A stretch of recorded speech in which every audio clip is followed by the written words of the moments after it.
Buenas tardes a todos. Buenos días para mí aquí en Tlaxcala, México. Agradezco mucho a los organizadores y los felicito por esta organización tan estupenda del Congreso y del Festival. Voy a comenzar con un epígrafe de Arthur Conan Doyle.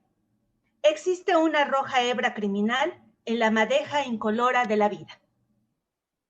En 1952 se publica Tapioca in Mansión para Fantasmas del escritor mexicano Francisco Tario, 1911-1977. Este libro está conformado por 9 cuentos extensos y de historias concatenadas, cuyo resultado es una serie de ficciones de gran aliento, de trote calmo y de seductoras divagaciones estético-narrativas. Ejemplo de ello se encuentra en La Semana Escarlata, uno de los textos más perfectos, no solo del libro, sino de toda la producción cuentística de Tario.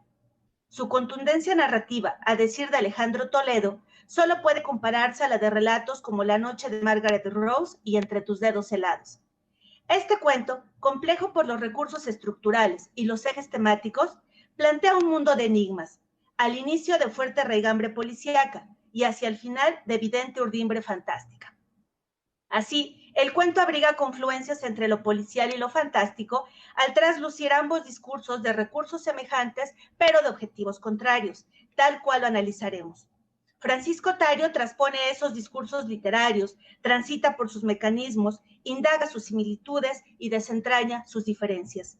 Nuestro estudio considera el concepto sobre el juego con las expectativas genéricas del lector, en donde se sugieren, cito, claves de lectura que en algún momento resultan falsas y deben ser reemplazadas por otras. Fin de cita.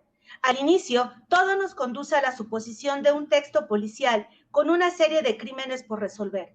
Mas al avanzar la historia, el esquema se fractura, los tópicos se modifican y lo fantástico emerge como una sospecha, para al final triunfar con su fuerte dosis de ambigüedad e incertidumbre. La historia de La Semana Escarlata, como las de casi todos los cuentos de Francisco Tario, se desarrolla en un mundo cosmopolita, con nulas referencias al ambiente y circunstancias nacionales, y en contraste, con una escenografía europea. Este exquisito ambiente se complementa con las descripciones de lugares como la casa del profesor de música Rómulo Pimentel, cuya traza se corresponde con la parafernalia ofrecida por las novelas góticas al presentar cuartos estrechos, raídas alfombras y un enorme portón tras el cual se encierra el más inaudito misterio tocante a los crímenes que asolan a aquella ciudad. La primera sutil fractura discursiva propuesta por nuestra narración respecto a la novela policial y al crimen es el narrador. En general, la historia es referida por uno intradiegético y testigo, es decir, el amigo o el asistente del detective. No obstante, La Semana Escarlata ofrece un narrador extradiegético y omnisciente, el cual adopta un peculiar tono discursivo, el periodístico. Esto atenúa su presumible omnisciencia, permitiéndole encubrir datos y atesorar enigmas. De esta suerte, el narrador da cuenta de diarios con perturbadores titulares, de noticias, de ediciones extras, de ansiosos voceadores y aún más anhelantes lectores. Incluso él mismo, como lo hemos advertido, asume el estilo periodístico en ciertos momentos para relatar algún crimen. Esta presumible objetividad enfatiza aún más el escenario realista policial y, por consecuencia, acentúa la irrupción de lo fantástico. Es un elemento negativo, pues nunca habrá verdades ni claridad sobre los homicidios. Irónicamente, este recurso subraya lo sobrenatural del cuento. Sin embargo, el narrador extradiegético y el discurso periodístico no reorientan la expectativa genérica del lector, quien prevé estar ante un relato policial y de crímenes, pues en la primera parte de nuestro texto, el juicio es una serie de asesinatos e infracciones, cuya solución se deja en manos de la policía y del detective Galisteo. Aunque no existen fórmulas, en la narrativa policial hallamos algunos elementos constantes: el enigma, el crimen y la investigación con sus respectivos actantes, las víctimas, el asesino y el detective, tal como lo iremos observando en nuestro cuento. De este modo, La Semana Escarlata inicia con la descripción del desasosiego vivido por la comunidad durante esa semana de atrocidades y del nombre dado a ese periodo, ya anunciado en el título del cuento. El primer asesinato es paradigmático. Cito: Cierto conocido profesionista de reconocidas buenas costumbres había sido hallado muerto sobre su lecho con una atroz puñalada en el costado izquierdo. Mas el hecho que inquietaba a la policía era el siguiente: tanto la ventana de su alcoba, un tercer piso, como la puerta del propio cuarto aparecían herméticamente cerradas por dentro. Fin de la cita. Con ello surgen tres de los principales componentes de la tradición policíaca: la víctima, quien presupone el delito medular en dicha narrativa; el escenario del crimen, apelando al tópico del cuarto cerrado y el cual parece desafiar toda lógica; y el enigma a solucionar. Tras este primer asesinato sobrevienen varios más: una dama estrangulada, un niño sacrificado, un anciano muerto y enterrado en su jardín. Ante este panorama, el inspector de la policía designa al detective Galisteo para investigar dichos sucesos. Según Goober, las cualidades de todo detective son el observar y el deducir. Asimismo, debe poseer conocimientos técnicos y abundante imaginación, atributos presumibles en Galisteo. Ya en su nuevo cargo, este enfrenta un nuevo crimen: la violación y el asesinato de Laura, una joven de 19 años.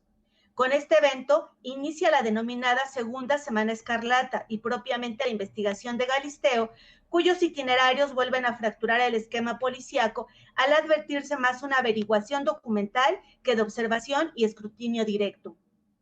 El desentrañar la incógnita por medio de una racionalidad excepcional basada en la observación del cadáver y del escenario del crimen no existe, como un vaticinio de la auténtica propuesta del relato. Esto se corrobora cuando el detective recibe una carta donde el asesino confiesa sus crímenes y declara su identidad: el profesor de música Rómulo Pimentel, y por cierto, tío de la delinquida Laura. Por lo común, en una narración policial, el asesino, semejante al detectivo, ostenta rasgos particulares. Se muestra como una persona respetable, actúa más de una ocasión y, siguiendo lo postulado por Van Dyne, cito: el culpable ser identificado por medio de una serie de deducciones, no por accidente, por casualidad o por confesión espontánea. Fin de cita. Hasta el momento, Rómulo Pimentel encarna los dos primeros requisitos. No obstante, en la carta él mismo se ha declarado culpable. Esta denuncia echa por tierra la lectura policial. Hacia el final de la misiva, el tío de Laura cita al detective en su casa, quien sin titubear asiste al encuentro. En esa entrevista surgen dos dilemas: la evidente enfermedad de Pimentel, dicho aspecto lo descartaría como violento y sanguinario criminal, y el negar haber enviado esa carta, a pesar de estar firmada con su nombre. El enigma resurge desafiante y el esquema policial recobra nuevos bríos. Ante la negativa del profesor de música, Galisteo proporciona su única muestra de destreza racional y capacidad de observación. Cito: por fortuna, reflexionaba, conservaba el trozo de papel propiedad del profesor, y sobre el cual Pimentel, durante su explosiva visita a Galisteo, había asentado sus generales. El papel, con su correspondiente membrete, era justa y alentadoramente el mismo que en la actualidad le mostraba. Esta pista resulta dudosa, pues el profesor vuelve a negar la acusación. Por tanto, la ambigua confesión escrita encierra otro misterio. Ante lo insoluble del caso, el detective opta por emplazar a 3 policías afuera de la casa del profesor de música. Esta medida, al parecer, da un resultado positivo. Durante 3 noches no acontece ningún delito y la ciudad va recuperando su quebrantada quietud.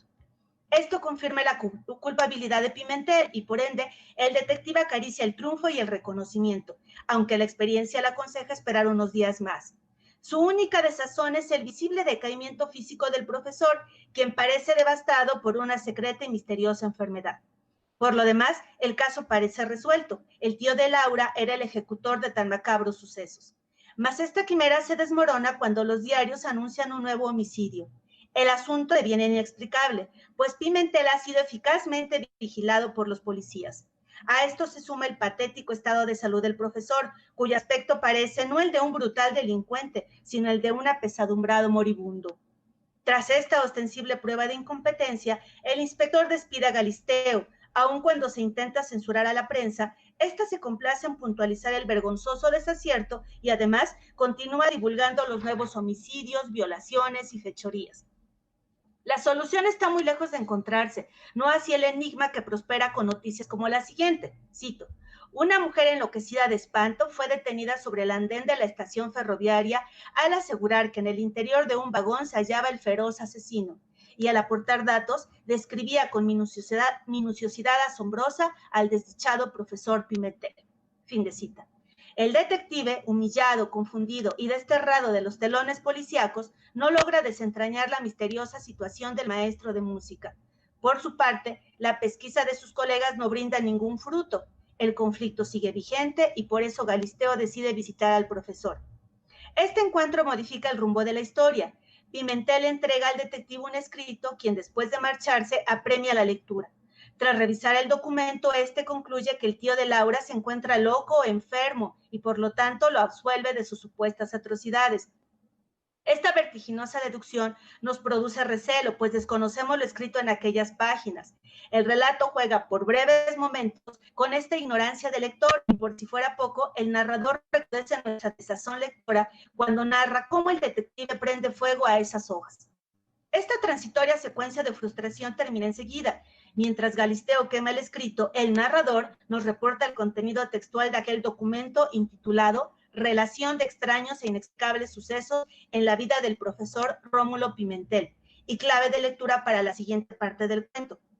Las memorias del profesor Rómulo Pimentel se apegan al canon policíaco, donde son frecuentes las extensas confesiones emanadas del cliente al exponer su problema, del criminal al relatar sus atrocidades y motivos, o del detective al revelar la solución del caso. Mas este discurso a manera de diario y circunscrito a un narrador personaje también es una modalidad predilecta del discurso fantástico, en tanto un narrador intradigético puede mentir o distorsionar alguna circunstancia, incrementando la ambigüedad sobre el acontecimiento.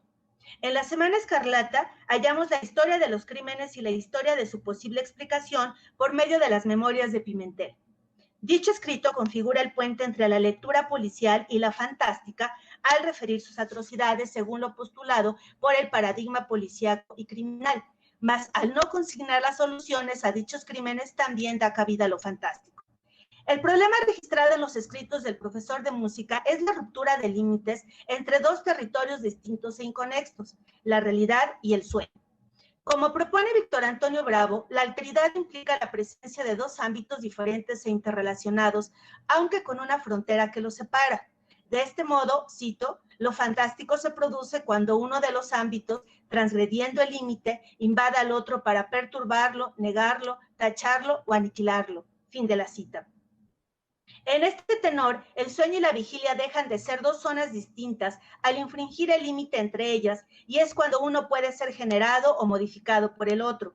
El conflicto del correlato vigilia-sueño en la Semana Escarlata se introduce cuando Pimentel cuenta en sus memorias cómo se han hecho realidad sus sueños. Por supuesto, estos se relacionan con los asesinatos. Dicha transgresión del sueño-vigilia se incorpora con ciertas pruebas que encuentra el profesor de música al despertar.